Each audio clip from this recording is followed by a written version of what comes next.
nerdy. Make sure you have your lids tight, because, hey,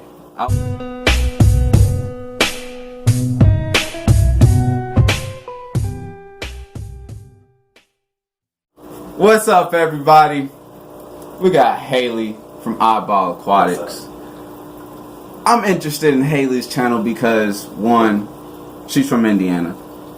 Two, she has this wonderful and magnificent fish called the ropefish. And she's very few that actually wants to breed this. I don't know if anyone breeds them. Not sure. Nobody successfully has raised them all the way up. See? And that's why I'm glad I have her here. We did do a tour, and it's going to be on her channel. So I'll make sure to link that in the description and everything. We'll get there.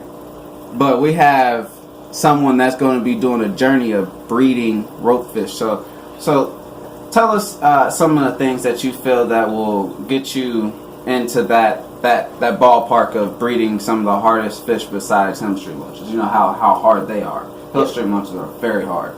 So, ropefish are very hard. Never bred a Hillstream Loach. Yeah, they're very, very hard. I have another friend of mine on YouTube that's done that. She's really good. She's done a whole bunch of stuff. She has white cloud minnows breeding, but Hillstream Loaches are very hard, just like ropefish. So yeah, I'm not like a prolific breeder. Okay. I haven't bred like a ton of hard fish or a ton of fish. I mean, I can breed guppies and I've bred corridoras and things like that, but I don't really, not really in it because it's a hard fish to breed. It's just my favorite fish of all time ever. Ooh, it is the reason I'm in the hobby, and it is a fish that only comes from two spots in Africa, and those spots are both being encroached on by palm oil fields and the gas or the oil company fields, things like that. It's in a very bad spot in Africa, both of them are, and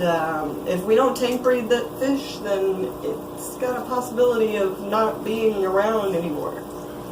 So you heard that as well. Sometimes some people say overfishing certain type of places or taking a fish out of nature itself is bad. She's doing the right thing and is trying to breed it in captivity to keep it going. And that's one good thing, and she just clarified that up for you guys right then and there. Yeah, every ropefish out there is wild caught. There are 0 ropefish that are bred in captivity, so you're not getting one that was bred in captivity. Even if the pet store says that that's what's happening, that's not what's happening because nobody can breed them. She, like I said, that is going to be. She is telling you guys how hard it is to breed this fish. And she is trying. Do you know how hard it is? She said she wasn't looking into doing this. That she got that's her favorite fish. And was like, you know what? I'm going to breed it. I'm trying. I've made some phone calls. I have got some information. And I'm currently building a pond. Is the way that I think it's going to work out. Because the biggest thing that every person I've spoken to has told me is it's because they do not feel comfortable, they don't feel safe, they don't feel like they're in their natural habitat, and I think I found the key to that, and I think it's going to involve the pond, so you can check out my channel or watch me in the future because I'm still working on that, but they basically, everybody that I've spoken to has said that it's not possible to breed them in a fish tank.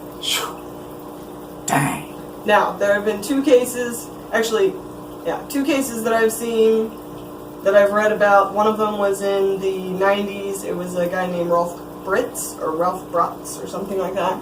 And he got them to breed, got the babies raised up to, I think, about 13 weeks, and then lost them all, and he had no idea why. The other one that I found was actually on the Aquarium Group Support, which is Corey's Facebook, Corey from Aquarium Co-op, his Facebook page that he has for everybody to talk to each other. There was a guy on there that posted a picture that was like, help, I found this in my tank, what do I do? And it was a baby ropefish. Oh, wow. And so I contacted this guy and I figured out, all of his parameters and everything that he had done, and basically he had done nothing to his tank. He didn't check his parameters, and he didn't do water changes, and at the point when he found the baby ropefish, it was because his tank had evaporated to halfway, which is when he would put more water in it. So not a lot of information there. All I know is that it was a bunch of ropefish in a tank with a lava rock bottom, which is extremely odd to me, and honestly I have no idea how these little ropefish survived to where they did, but he did take them out of the tank, the ones that he could find, and put them in another tank, and I think all of them perished within a couple of weeks. He stopped contacting me, so I'm not really sure what happened at the end of that. I think the key is going to be within the pond and the space and the deepness of substrate, and I think there's a lot of factors that come into play with that fish, because I don't think that fish is fully aquatic. A pond of ropefish. A pond of ropefish. A pond of ropefish. Do you know how epic that feeding will be? You gotta check her channel out. Epic, like, oh my goodness. Like probably 15 of them. Oh my goodness, dude. That is a lot of ropefish just everywhere. I believe you would be able to do that, and they're related to the bishir or the bisher, right? Or the biker or the whatever you wanna call biker, it, as yeah. everyone likes to call that. So like when you do the family tree branch, there's like this thing right here, and then it branches like this, and it's bishir, and it branches like this, and it's ropefish. And ropefish are kind of on their own, and bishir have like a bunch of different types of bishir. They actually date back like 20 million years in the fossil record, and they can breathe outside of water, not like a normal fish, but like they have an actual lung, and they have been found coming out of the water in their natural habitat to get bugs and prey and stuff, and then they take them back in the water and they swallow them. They're like little mini crocodiles with like little weird little just... Well, like they're like the link between like fish that were in water and animals and salamanders and fish and stuff that were on land. So they started taking prey. They date back that far. They started taking prey off of land. That's like an ancient animal. Wow. And I'm super into that because it's real nerdy. Make sure you have your lids tight, because hey, I'm telling you, that would be rough to walk in and go, hey, what are you doing on the floor? You gotta pick that up. Get it. Come on, get back in the tank, because they can they can live out of tank a little bit. You can tell like 8 hours. Back in there. Yeah, like they're still gonna be there. They're not going anywhere. Well, I have cats, so they probably would not still be there, but they might eat your cats. That's a moving rope, man. Oh, they're gonna eat anything. Oh man. Getting it? Oh my goodness. I would be scared. That is awesome. That is awesome. Oh this is man.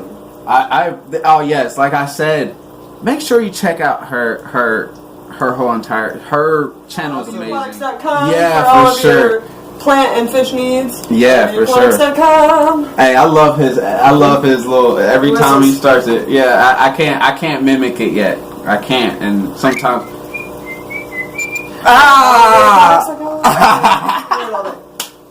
So, alright everyone, that was awesome to have a little, talk with, it wasn't a sit down, but a talk with Haley from Oddball Aquatics. Like I said, I'm going to be putting her link in the description. Make sure you check out her. Please and thank you. She is amazing, and much love, and go ahead and say what you need to say to them. Peace out, people. That's what I need to say. Be weird.